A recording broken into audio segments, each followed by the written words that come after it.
Operation with a number of officials in New York.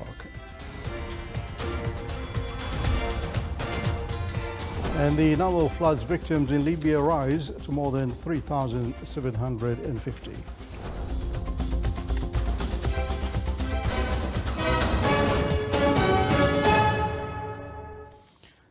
Those are the headlines, now the news in detail. His Majesty Sultan Haitham bin Tariq sent a cable of greetings to His Excellency President Omar Sisco Embalo of the Republic of Guinea-Bissau on his country's Independence Day anniversary.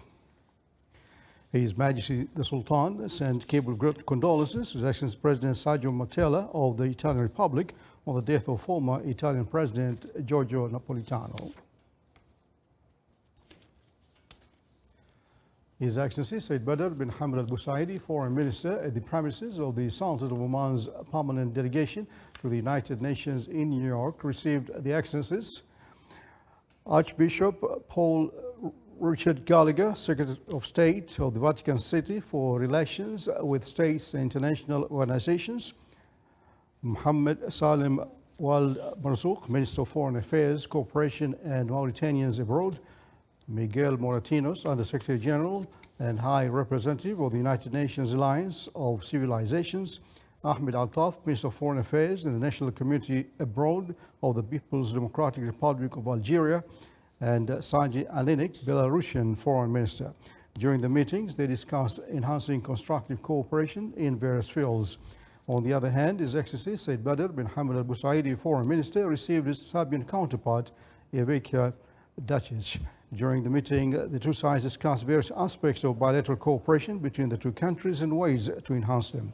Two memorandum of understandings were also signed regarding political consultations and cooperation in the fields of diplomatic studies and training between the two diplomatic academies of the two foreign ministries.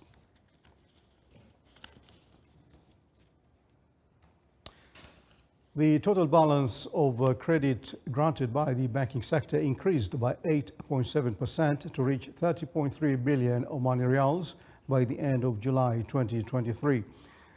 The report issued by the Central Bank of Oman indicated that the balance granted to the private sector recorded a growth of 9.3% to reach 25.5 billion Riyals. Total deposits in the banking sector also recorded an increase of 7%, reaching 27.6 billion Omani Riyals.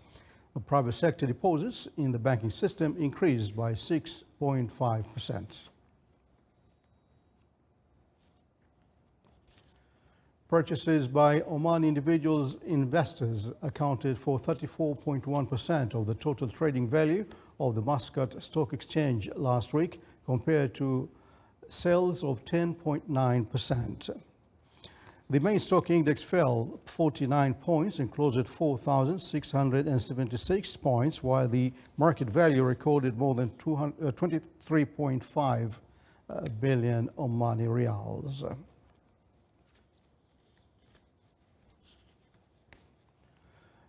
Kingdom of Saudi Arabia celebrates its 93rd National Day amid achievements and feats accomplished in the kingdom in various fields and the local and international levels. Here's a report. People of Saudi Arabia today are celebrating the kingdom's 93rd National Day, as the kingdom has achieved multiple success at various political, economic, social, educational and cultural levels under the leadership of the custodian of the two holy mosques, King of the Kingdom of Saudi Arabia. The Kingdom of Saudi Arabia continues to take significant strides towards a sustainable future. Its commitment to renewable energy resources, including the ambitious Green Saudi Land, Green Middle East initiatives, aims to reduce carbon emissions and combat climate change. It's worth mentioning that the world has been no stranger to economic crisis in recent years, with major nations grappling with high inflation, raising interest rates and faltering confidence. In Saudi Arabia, careful navigation through these turbulent times has helped it climb to the top of major international rankings, helped by a historic commitment to reform and modernization.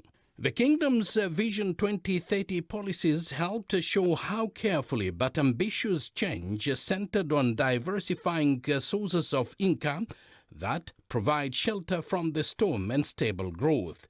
At a challenging time for the global economic system, Saudi Arabia's Vision 2030 has proved resilient. Using measurable indicators, it continued to improve governance, transparency, policy development, and procedures. It helped Saudi Arabia top one of the most watched rankings among world governments and financiers, the International Monetary Fund's Economic Growth League table, and the Kingdom went on to play a key role in the G20 summit.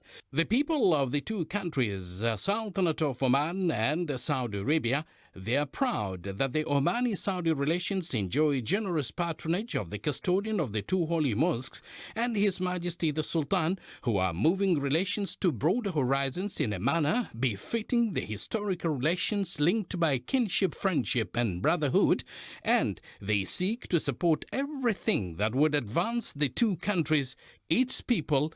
As with each passing year, the Omani-Saudi relations and partnership are growing steadily in various cultural, economic, and political spheres, serving the interests of both countries and peoples. Thus, the Omani-Saudi relations have blossomed into mutual official visits between the leadership of the two countries and various economic partnerships, including the formation of the Omani-Saudi Coordination Council that has worked in an accelerating of road projects to improve the commerce and traffic between the two countries in line with Oman Vision 2040 and Saudi Arabia's Vision 2030. Abdullah bin Ahmed Al-Rubi'i, Sultanate of Oman Television, Muscat. Still to come on News Bulletin. A seminar on artificial intelligence by the Oman Medical Specialty Board highlights AI applications in medical training.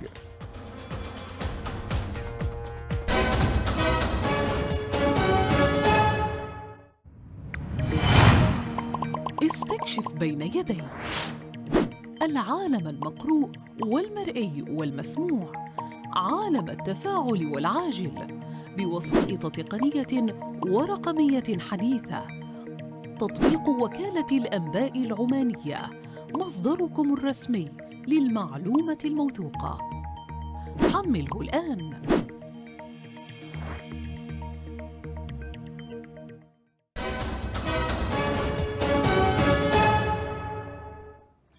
Welcome back to the news. Libya's Eastern-based administration said that it would host an international conference next month in the flood-hit port city of Derna to aid reconstruction efforts. The tsunami-sized flash flood broke through two aging dams upstream from Derna after a hurricane-strength storm lashed the area of September 10th, razing entire neighborhood and sweeping thousands of people into the sea. The official death toll from the flood stands at more than 3,750. The International Organization for Migration on Thursday said more than 43,000 people have been displaced by the floods.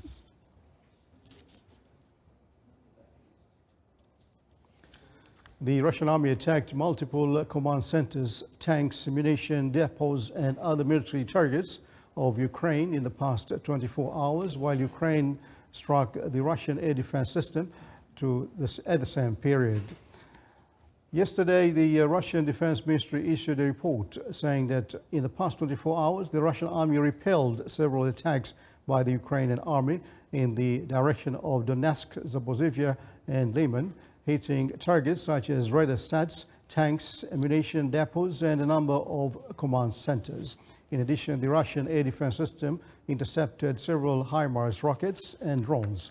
On the same day, the General Staff of the Ukrainian Armed Forces also issued a report saying that the Ukrainian army continued to fight with the Russian army in the direction of Melitopol and Bakhmut, launched airstrikes on the positions of Russian personnel and equipment, and hit Russian air defense missile system and other targets. Okay. A fire at a golf ball factory in Taiwan killed at least 6 people, 3 of them firefighters who died in an explosion. The fire began yesterday evening and raged all night, injuring more than 100 people, most of them workers. 1 firefighter and 3 others are still missing.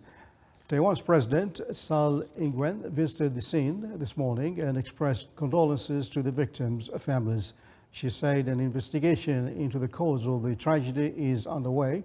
An official of the Pingtung Fire Department told local media that chemical peroxide stored inside the factory could have been the cause of the one large and several smaller explosions. Several people were trapped inside due to the blast, which caused a section of the factory roof to collapse.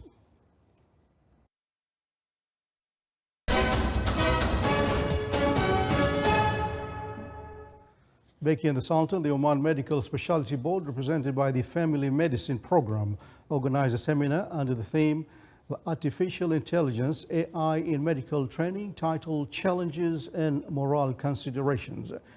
The seminar highlighted the new advancements on the use of AI in the field of medicine, its potential applications, and the moral challenges.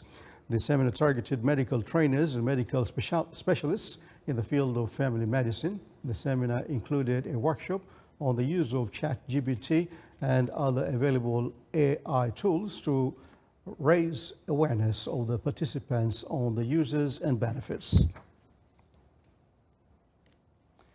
The Directorate of Commerce, Industry and Investment Promotion in South Alberta organized an economic seminar under the theme Together to Protect Free Competition. The seminar, which targeted investors and entrepreneurs in the governorate, sought to raise awareness on governing law and regulations to protect free trade and ban monopoly. The seminar highlighted the jurisdictions of Competition Protection and Monopoly Prevention Center and the anti-dumping measures.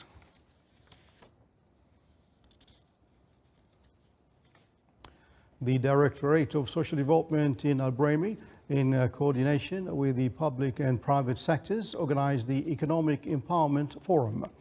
Many youths and productive families took part in the forum to promote their products and open permanent marketing outlets. Business incubators and higher education institutions participated in the event to show solidarity and support youth and productive families' businesses. Students from the higher education institutions also joined the forum to showcase their model products.